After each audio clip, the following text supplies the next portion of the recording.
Animal right ಆಕ್ಟಿವಿಸ್ಟ್ಗಳು ಗೌರ್ಮೆಂಟನ್ನು success ಆಗಕ್ಕೆ ಬಿಡ್ತಾ ಇಲ್ಲ.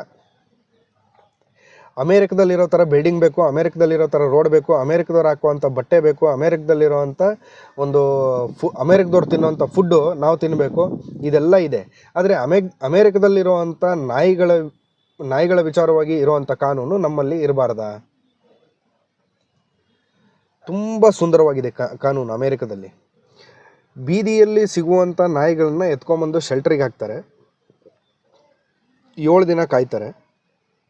7 ದಿನದಲ್ಲಿ ಆ ನಾಯಿಗಳನ್ನು ಯಾರು ಅಡಾಪ್ಟ್ ಮಾಡ್ಕೊಳಕ್ಕೆ ಬರಲಿಲ್ಲ, ದತ್ತು ತೊಗೊಳಕ್ಕೆ ಬರಲಿಲ್ಲ ಅಂದರೆ ಆ ನಾಯಿಗಳಿಗೆ ಇಂಜೆಕ್ಷನ್ ಕೊಟ್ಟು ತುಂಬ ಮಾನವೀಯತೆಯ ಮೌಲ್ಯಗಳ ಪ್ರಕಾರನೇ ಆ ನಾಯಿನ ಕಳಿಸ್ಕೊಡ್ತಾರೆ ಈ ಭೂಮಿಯಿಂದ.